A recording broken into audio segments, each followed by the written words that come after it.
Welcome to the Career Studio, a USU career services podcast that helps you navigate your career path. Thanks for joining us for our Friday face-to-face episode. I'm Marissa Armistead, your host, and I'm so excited to have Madeline Rencher, a former colleague and friend of mine, here with me today. Welcome, Madeline. Thank you for having me. Absolutely. Madeline earned 3 bachelor's degrees from the University of Utah in psychology, health, society and policy, and international studies. She went on to earn her master's degree from Royal Holloway University of London in international studies. She currently works for the University of Utah as an academic advising coordinator, assistant director of orientation and outreach, and as an instructor for a major exploration course. She also works as a Utah Global Academic Advising Coordinator. She serves as co-chair of the Young Alumni Council and vice president of programming for Salt Lake's Delta Gamma Alumni Chapter. So lots of impressive accomplishments, Madeline, I have to say. But before we begin, I have to ask, you mentioned in your pre-interview survey that you are ambidextrous. And I have to know, is this a talent that you knew very early on you had? Is it something you've developed? Talk to me about this. Yeah, so being ambidextrous, that's something that I found out when I was pretty little. I didn't actually even know it was a thing. I first kind of realized like, oh, that's not something everybody does, like use both hands. Right. Is when I was little, I actually played baseball for several years just on like a fun team, and I had 2 mitts. And so I would decide which mitt I wanted to use, which way I wanted to bat. And if I wanted to switch, the pitcher would kind of go, oh no, she switched sides. So that was just something that, especially in sports, where that kind of shown came out. Now as an adult, I always really preferred to write with my right hand. Okay. Once I'm throwing, it's now almost exclusively the left hand. It's weird if I try and go to throw with my right hand, like even with like bowling and things like that, like it's just weird to use right hand kind of for that anymore. Just as I've become an adult, I've tried to kind of perfect that a little bit more and trying to use my left hand for more writing, more eating, stuff like that. But if I use like a dry erase marker, it can be pretty hard to tell. I've done a test where I'm like, which is which hand? And we were able to tell because dry erase is just a lot easier to write with. Sure. So I'm working on that. So I don't know if that's hilarious, not, but it's something that I'm trying to, I don't know, not lose or get better at or something like that. Yes, I love that. Well, this month we're talking all about influential mentors in our lives. And as a side note, I think it's important to constantly be discovering and developing talents, and mentors can help us do both. So there's our tie-in for you being ambidextrous.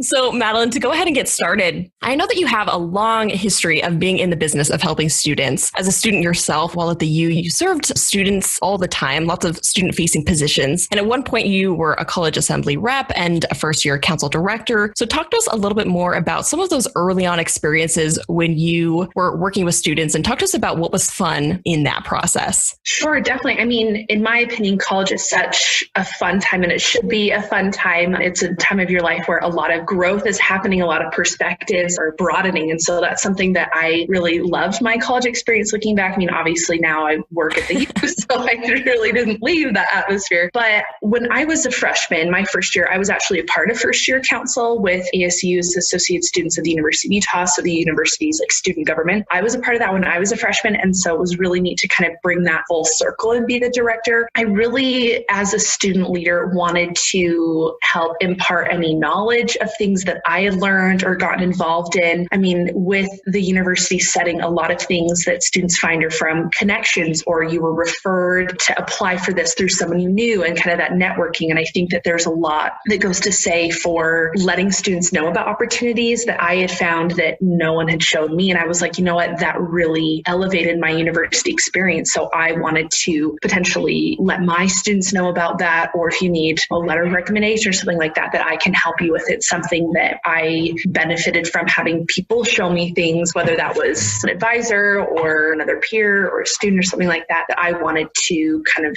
expand my perspectives. I did a minor in leadership studies also at the U, so I really wanted to kind of be my best self and really have those unique opportunities that only college students can have. I've had friends who have kind of planned out their college degrees, and even if they were done with some major coursework, they would kind of see what they could do to make that experience it's more than just your classes, because getting involved on campus, it's really something that you could only do while you're a student. So I've seen a lot of internships, a lot of positions that you actually have to have the label of student. So I really wanted to make the most of that for my experience and also help other students see how to make the most of that. Such cool opportunities. And I love how all of these, maybe at the time they felt a little bit random, but all of these experiences kind of led to where you are today. And we'll get into that in just a second. One thing I did want to ask a little bit more about is the fact that you got 3 bachelor's degrees and then a master's degree to top it off. This is a little bit unusual. Not a lot of students go this route. So talk to me about why you're motivated to get 3 degrees and if that's proven helpful in your current role. Definitely. I mean, right off the bat, anyone who does have 3 degrees and does 3 simultaneously has got to love learning, which I do. And in terms of my degrees, and obviously now as an advisor, that's something that is really only doable under certain circumstances because of time. So I did 3 degrees in 5 years. 2 of those were honors degrees. My degrees were really interdisciplinary, meaning that they pulled from a lot of different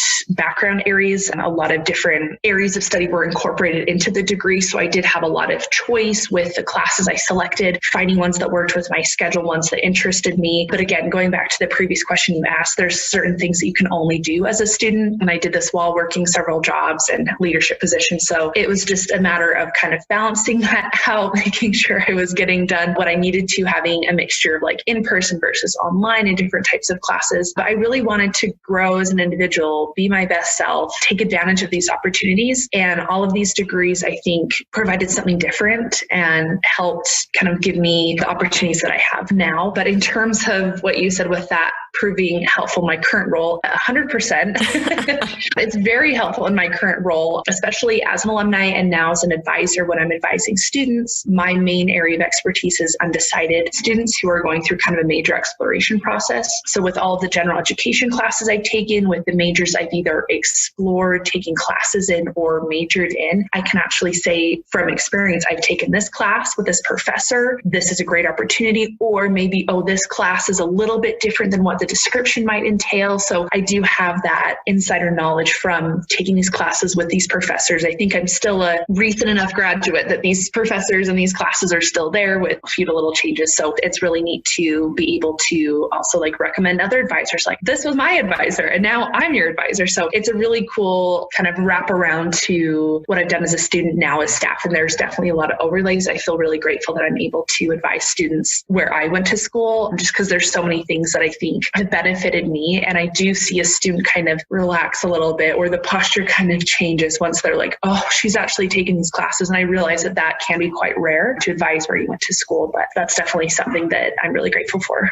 Absolutely. And I feel like students must so appreciate that knowledge that you're able to bring to the table, but also the compassion that you can show. I got 3 degrees. I understand being busy. I understand, all of those different aspects. So I think students probably really appreciate lots of different elements of that. So fast forwarding several years afterwards, you still work in the university setting and academic advising, heavily focusing your efforts on brand new U of U students, like you said, who are maybe trying to figure out what they want to do. Talk to me about, and I guess we've maybe hit on this a little bit, but talk to me about some of the mentors and resources that you used that first year. And maybe it's, academic advising or career services or professors, but talk to me about some of the mentors that you still remember early on in your college career. Definitely. So my first year of college, I lived on campus. I lived on campus my first 2 years as a part of the honors college. I lived in the honors dorm. So that was a really great cohort community experience. Later in my undergraduate career, I, started having different part-time jobs, leadership positions, and mentors included staff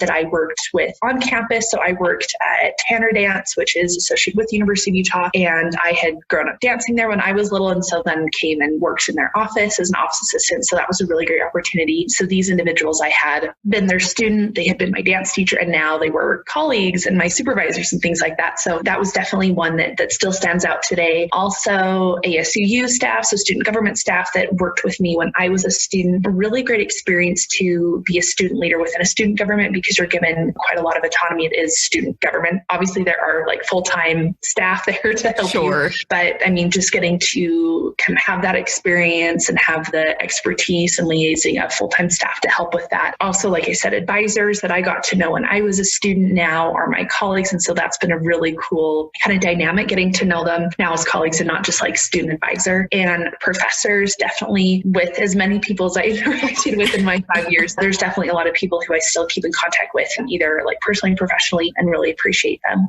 That's great. And as you're mentioning some of these experiences, are there any mentors, any individuals who stand out as helpful in the deciding, making all of these heavy choices when you're in college? Were there any mentors who stood out to you in particular? Definitely. I mean, in terms of maybe more like unofficial mentors, it would definitely have to be my parents. They know me the best out of anyone, and I really trust their judgment. We're super close. And just in the way their life experiences, their stories have given them so many different perspectives that I really want to hear from and draw from. And so they're really my sounding board because they know me so well. I mean, they raised me. Yeah. Just with our parent-child relationship, they're really fantastic, and I really trust them. And it's rare that when I would have a big decision that I wouldn't talk that through with them, and we see eye to eye on most things. And so I'm really grateful to have their support as well. Yeah, I think you bring up a great point about mentors, and that oftentimes when I think of the word mentor, I think many people immediately think of a boss or somebody maybe in school. But I think it's a great point that many of our mentors come from other places in our lives. It might be family, it might be friends, maybe a religious leader. There's 100 different places that these people can come from. And so I think it's important to recognize that you may find mentors for different areas of your life in different places. And so I love that you brought up your parents. I think that's such a great example of good mentors. One thing I was thinking about, I really want to pick your brain about being an academic advisor. I'm wondering, what are some ways that you work to create an environment as an academic advisor that builds trust with the students so you can get to the real root of the problem? Definitely. I think there's a couple things. The first is to actively listen, actively as opposed to passively listening. This is something that I feel like I grew up doing and have always done, but that's definitely something that as in trying to be a mentor for other students and being an academic advisor, it's really important to actively listen because you really need to hear the individual or the student in order to accurately respond. But in terms of kind of applying that to meeting with students, I would definitely say get to know the student. That might sound like, well, obviously, but no, really get to know the student and spend some time to either possibly find something in common, have them share something about themselves. But what I always let my students know, especially if I can see if they're struggling with something, is that I'm their cheerleader. Oftentimes a student may not have someone who they see as a cheerleader for them, especially if they're kind of grappling with big decisions like, what do I major in? Because I've been undecided at the University of Utah. I know what it's like to not have your major. And oftentimes it has a very negative connotation, which it shouldn't, because oftentimes the students I'm working with are undecided because they have too many things they're interested in.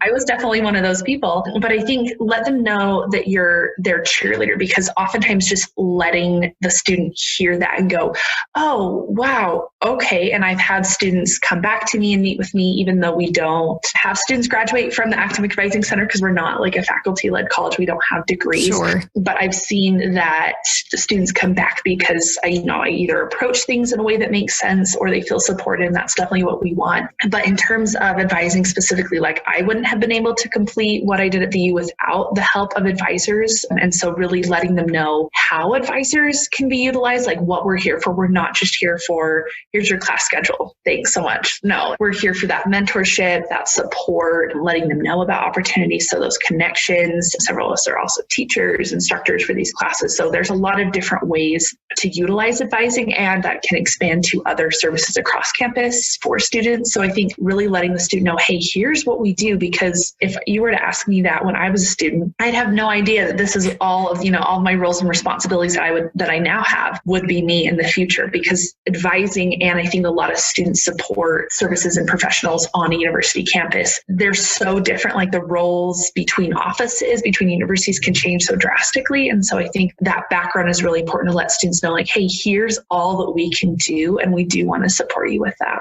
I think those are some really great points. I love that you pointed out listening first. I think that's so crucial. And I can't tell you how many times when I actually take a half a second to just ask a student about their day, how much that can really change the conversation and open it up. So I love that. And I also love this idea of recognizing that career paths aren't linear. You kind of brought that up as you were talking and just saying, I couldn't have known what was going to be ahead of me 2 years, 5 years down the road after graduation. And so I think for students to recognize that there are people to support them and really they're just trying to make the next best step that they can. I think that takes a lot of the pressure off to, even pick a major or a career. You can just say, take the next best step. And so I really love that approach. Well, I have one final question for you, Madeline. And that question is, if you could give students one piece of advice about finding good life mentors, what would it be? Oh, that's such a hard question.